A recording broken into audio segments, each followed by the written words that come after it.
El día de hoy vamos a ver ya el segundo teorema fuerte de funciones continuas sobre intervalos cerrados. Me adelanté un poco porque pues, tampoco quiero hacerlo tan pesado y ni estén escribiendo ni que ustedes se tarden tanto en entender, porque al final la prueba que vamos a hacer es muy parecida a la que hicimos en el anterior video. Entonces me adelanté en algunas partes que son muy parecidas a las que hicimos ya y pues bueno, me quedé y dejé punto en pausa en la parte donde a mí me parece que es lo más importante, ¿de acuerdo? Entonces el segundo teorema fuerte dice que si yo tengo fuerte en intervalos cerrados, dice que si yo tengo una función que está definida sobre un intervalo cerrado a los reales, que es continua sobre todo el intervalo, o sea que es continua en cada uno de los puntos, entonces existe un número k en los reales, ¿de acuerdo? Tal que f de x es menor o igual que ese número k para todo x que esté en el intervalo, ¿de acuerdo? Ese tipo de conceptos, cuando nosotros decimos que sin importar la x que nosotros elijamos, la f de x siempre estará por debajo de k, significa en términos de matemáticas que una función es acotada en ese intervalo, ¿de acuerdo? En términos geométricos, lo que significa es que mi gráfica, que si yo tengo la gráfica de la función, ningún valor de la f va a superar a cierto nivel, ¿de acuerdo, muchachos? Bueno, ok. Y vamos a ocupar para ello una proposición que ya demostramos en anteriores videos, que dice que si yo tengo una función que va de los reales a los reales, que es continua en un punto A, entonces existe un intervalo alrededor de A y un número k mayor que 0, tal que cualquier punto que yo elija sobre ese intervalo va a suceder que la f de x será menor o igual que k para todos los elementos que viven sobre ese intervalito. Si se dan cuenta es muy parecido, nada más que aquí está anclado en un punto donde se supone que es continua. Y obviamente este valor de k y este valor de k no necesariamente son diferentes, solo para distinguir que efectivamente pueden ser distintos. Aquí déjenme ponerle mejor que un k1 y un k1, ¿de acuerdo? Para que no se vayan con la idea de que es el mismo valor. Ok, entonces la prueba, les decía yo, es muy parecida a la del primer teorema fuerte.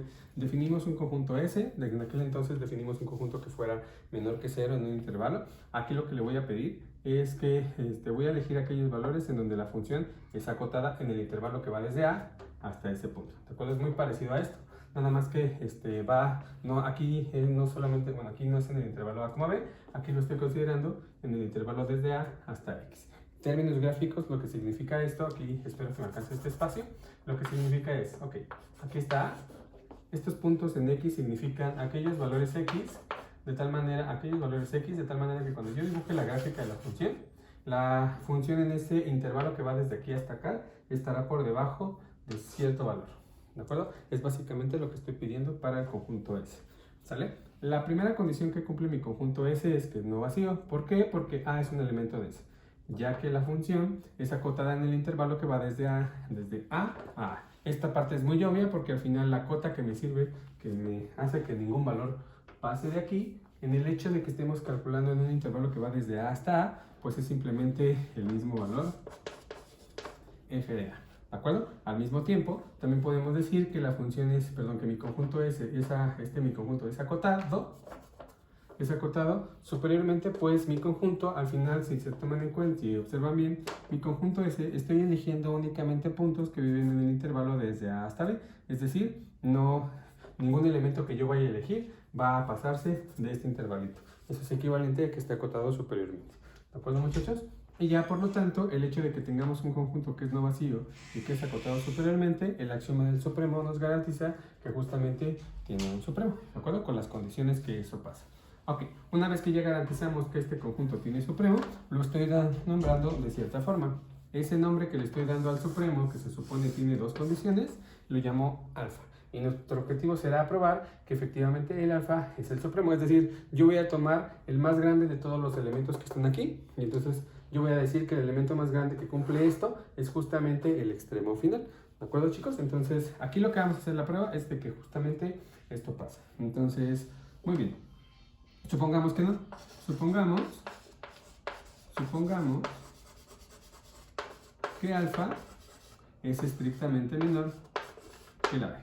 ¿De acuerdo? Es decir, aquí yo estoy tomando, aquí este es el alfa y este elemento es el b. ¿De acuerdo, chicos? Entonces, como f es una función continua, en alfa, vamos a ocupar esta condición. Tenemos una función que es continua en la A, nada más que aquí lo estoy ocupando como la alfa, y entonces esta proposición me garantiza que existe Entonces, existe una delta mayor que 0, tal que si yo elijo cualquier x en el extremo de alfa, porque dijimos que lo íbamos a ocupar para alfa menor que esta delta, entonces la f de x estará acotada o será menor que un cierto valor, ¿de acuerdo? Que es gráficamente este dibujito. Otra vez lo pongo, aquí está alfa, aquí está el intervalo que es el tamaño delta, ¿de acuerdo? En el cual nos está garantizando esto, y según lo que dijimos antes, toda la función dentro de este intervalito no va a superar a cierto valor. Estamos diciendo que es K1, es decir, lo que estamos diciendo aquí básicamente es que la función es acotada únicamente en ese intervalito pequeño, que difiere un poco de lo que tenemos antes. ¿De acuerdo, muchachos? Ok, entonces aquí vamos a hacer dos cosas. Vamos a ocupar las dos propiedades que satisfacen el hecho de que alfa sea el supremo. La primera condición es, recuerdan que como yo tengo que la alfa es el supremo, significa que si yo me regreso tantito al supremo, debe haber un elemento de ese que caiga aquí en medio. Entonces, como alfa es el supremo de mi conjunto S, existe un x1 tal que, bueno, existe un x1 que es parte de mi conjunto S, tal que este x1 está por debajo de alfa menos delta. O sea, lo que estoy haciendo es atrapar un elemento que vive aquí y que estoy diciendo que vive en S, porque es básicamente el hecho de que este alfa sea el supremo, ¿de acuerdo? Y esto es menor o igual que el alfa. Entonces existe un elemento x1 tal que esto pasa, ¿de acuerdo? Por tanto, vamos a ponerle punto. Por lo tanto, esto me garantiza que, por lo tanto, esto significa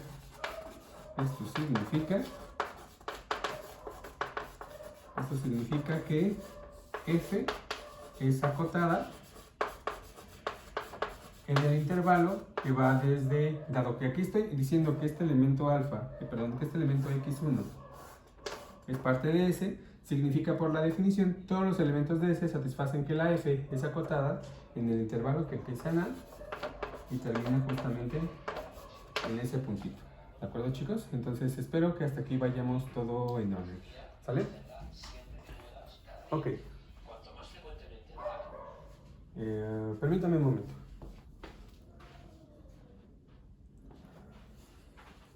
Ok, perdón, chicos, continuamos. Vale, entonces con esta parte ya hemos ocupado una propiedad que es del supremo, que nos decía que cuando nos regresamos, entonces cuando este es el supremo y yo me regreso, aquí hay alguien que es parte de mi conjunto S que estamos llamando x1.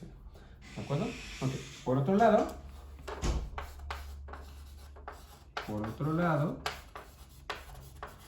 elegimos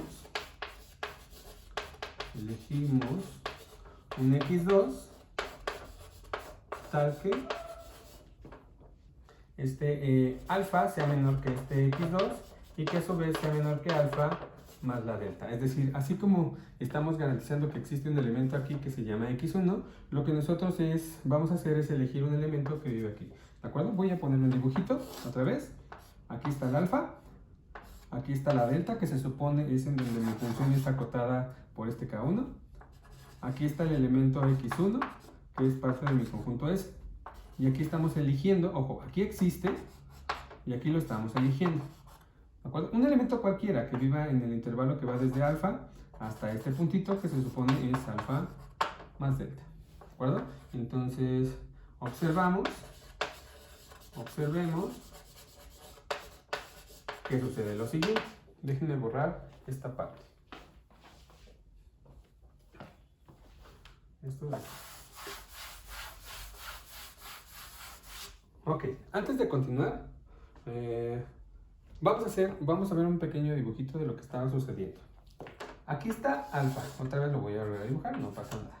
Aquí está la A, aquí está el intervalo, aquí está el x1, este tamaño es el de delta. Entonces, lo que nosotros dijimos con esta parte, aquí que lo voy a subrayar en rosa, esta parte es importante. Nos está diciendo que la f es acotada en el intervalo que va desde A hasta x1. Eso significa en términos de esto, que el intervalo que va desde A hasta x1, la gráfica de la función f se mantiene dentro de una constante. acuerdo? Es acotada, ¿sale? Lo que hicimos previamente aquí decía también que si tú te fijas en este intervalito, la gráfica de la función en ese intervalito también será un número acotado. Esta que tú tienes aquí, que le voy a poner K0, posiblemente sea diferente a esta K1 que aquí habíamos puesto. Puede pasar que este está por arriba o este está por abajo, ¿de acuerdo? Entonces, lo que estamos haciendo a continuación es elegir un punto que está aquí, que esté un poco más adelante del alfa, ¿sale? Con ello vamos a formar un intervalo que empieza desde A y termina en x2. Y si se dan cuenta, en todo el intervalo que va desde A hasta x2, esta primera parte está acotada por esta línea, es decir, la f no supera esta línea, y este cachito de aquí, que alcanza hasta x2, también está acotado. Entonces significa que desde A hasta x2, yo si tomo cualquiera de estos dos o tomo el más grande, podría garantizar que la f está acotada en todo el intervalo que va desde A hasta x2, que es justamente lo que vamos a escribir ahí. Entonces observemos que la f de x es acotada, f de x es menor o igual que k estrellita para todo x que pertenezca al intervalo que va desde A hasta x2, ¿de acuerdo? Con este k estrellita igual al máximo entre k0, que me funcionaba para el intervalo desde A hasta x1, y el k1, que me funcionaba, perdón, desde x1 hasta aquí, o sea que me funcionaba sobre todo el intervalo alrededor de alfa, ¿de acuerdo? Así, lo que tendríamos es que, dado que en esta parte estamos diciendo justamente que la f es acotada en un intervalo, entonces significa que este elemento en donde estamos diciendo que el intervalo, que la función es acotada, es parte de mi conjunto S, ¿de acuerdo? Entonces aquí estaríamos diciendo que este x2 es un elemento de S, lo cual obviamente es una contradicción, ya que se supone que alfa, que es el supremo, es más pequeño que x2, ¿de acuerdo? Y habíamos quedado que una condición del supremo es una cota superior, es decir, que si yo estoy diciendo que este alfa es el supremo de mi conjunto S, todos los elementos de aquí, o sea, si este es el más grande, esta es una cota superior, significa que todos los elementos de aquí deben de estar aquí atrás. Y aquí estamos encontrando un elemento que es más grande que él, lo cual no puede ser. ¿De acuerdo, muchachos? Y por lo tanto, toda esta contradicción vino de suponer el hecho de que justamente alfa sea menor que b. ¿De acuerdo? Por lo tanto, a la alfa no le queda de otra que ser b. ¿De acuerdo, chicos? Entonces, aquí ustedes podrían suponer, ok, no es menor que b, pero también puede suceder que la alfa sea mayor que la b. Eso tampoco es cierto, porque tomen en cuenta que la S, que mi conjunto S, todo está metido en este intervalo, entonces no hay nadie que pueda superar a este. O sea, todas las cotas superiores, una de las cotas superiores es la B, y se supone que el alfa es el mínimo o la más pequeña de todas las cotas superiores. Por lo tanto, cuando yo digo que este alfa es el supremo, este alfa no puede salirse dentro de este intervalo, es decir, o es mayor o igual que A, pero es menor o igual que B. Aquí estamos descartando la posibilidad de que sea menor. Entonces, por lo tanto, la alfa tiene que ser B. ¿De acuerdo, chicos? Entonces, ya con esto tenemos gran parte del trabajo realizado. Ya sabemos que nuestro supremo es B y, por lo tanto,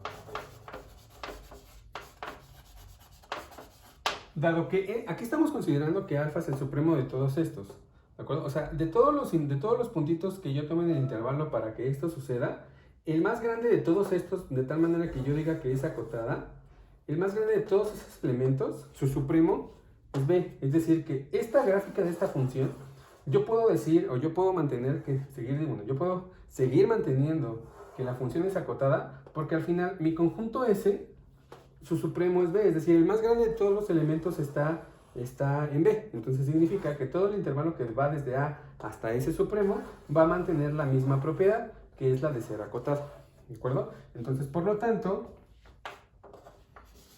como alfa es igual a b y f es continua en b,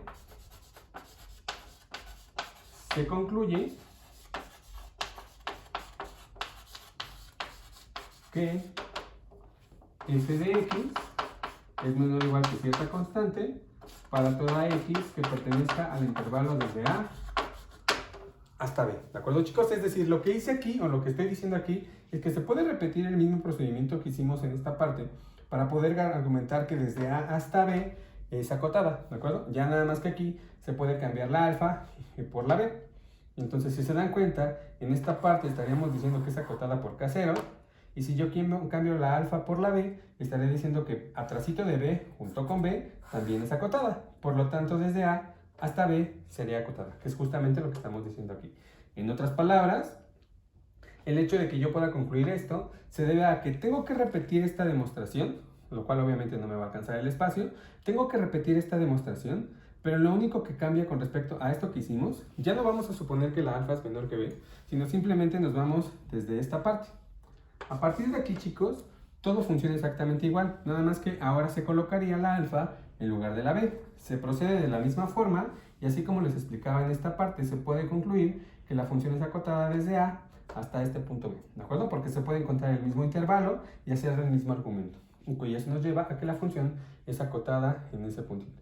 ¿De acuerdo, chicos? Y esto concluye la demostración de nuestro teorema. Entonces, espero que haya quedado claro. Intenté que no borrar porque al final, pues bueno, a veces se pierden un poquito las ideas, pero bueno, ustedes tienen la ventaja de poder hacer notas y pausar el video en el momento que ustedes quieran. ¿De acuerdo, chicos? Entonces, aquí le dejamos por el día de hoy. Cuídense mucho y nos vemos en los próximos videos. Chao.